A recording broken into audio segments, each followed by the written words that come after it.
Saludos y bendiciones. Este es el pastor David Velázquez de Iglesia Casa de Pan en un martes más de reflexión. Hoy tenemos una tremenda pregunta. ¿Qué es ser cristiano? Podríamos contestar esa pregunta de tres maneras: filosóficamente, históricamente y espiritualmente. Filosóficamente podríamos decir que ser cristiano es ser seguidor de Jesucristo, ¿verdad? Ser seguidor de Jesucristo filosóficamente lo que significa es pues tú estar en un grupo que se llama congregación, que pertenecen a una parte de la cristiandad, dependiendo de la iglesia que tú decidas asistir, y seguir unas reglas, unas ordenanzas, unos dogmas que establece la iglesia a la cual tú asistas. Todos dicen que está basado esos dogmas y esas doctrinas en lo que enseñó nuestro Señor Jesucristo. Esa es la parte filosófica del cristianismo. La parte histórica del cristianismo, tenemos que decir que cuando Dios decide encarnarse en la persona de Jesús, Jesús nace en una ciudad de Belén, y en esa ciudad de Belén Jesús nace como hombre. En ese momento se cumple la profecía cuando dice: será llamado Emmanuel. Emmanuel quiere decir Dios con nosotros.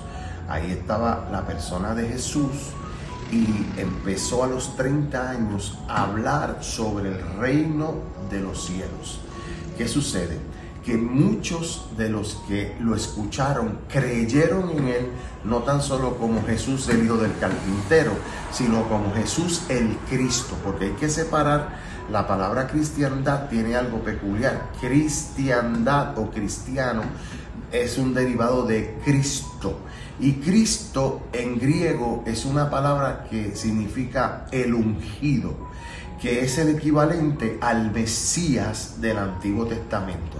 Por lo tanto, los primeros que aceptaron a Jesús como el Cristo fueron aquel grupo de judíos que él escogió, por lo que sabemos en la palabra, primero fueron 12, luego 70 y luego 500 personas, dice Lucas, que lo vieron ascender al cielo. Esta gente se les dio instrucciones de que fueran a Jerusalén a la fiesta de Pentecostés.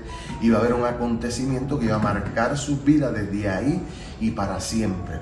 El verdadero cristianismo, o podemos decir no el verdadero, sino el cristianismo como tal, comienza en el capítulo 10 de los Hechos, en la casa de Cornelio, que ahí hubo un derramamiento del Espíritu Santo, y Pedro, que era la cabeza de todo este movimiento después de los discípulos, pues ellos de ahí en adelante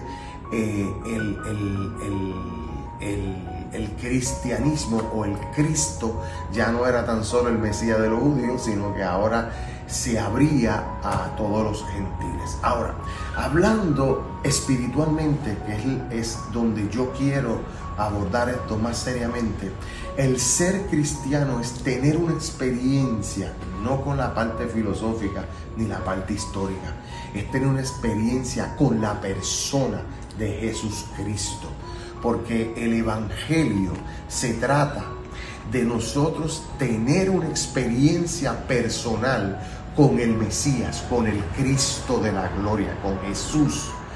Y cuando se tiene una experiencia con Él, automáticamente el Espíritu de Dios nos sella.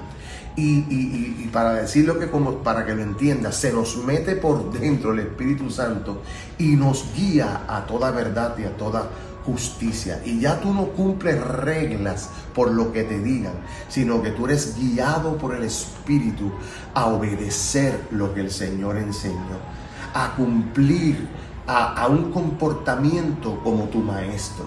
Por eso es que es importante entender que el verdadero cristiano, el ser cristiano verdadero, valga la redundancia, no es otra cosa que haber tenido una experiencia con Jesús el Cristo, haber sido transformado por esa experiencia, que es lo que Pablo dice, nacer de nuevo. Aquí todas las cosas viejas pasaron y todas son hechas nuevas.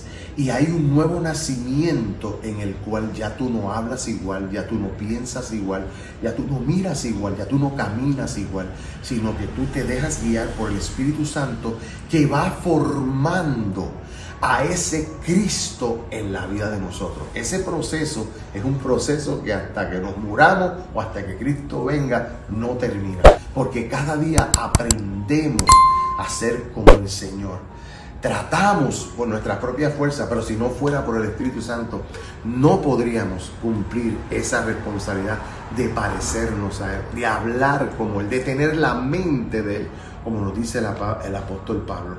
Pero todo esto tiene que basarse en una experiencia en la cual te es revelada la persona maravillosa de Jesucristo. Por eso es que la Biblia dice en 1 de Juan capítulo 5, que el que cree que Jesucristo vino en carne y habitó entre nosotros, ese es nacido de Dios. En otras palabras, tiene que ser revelado.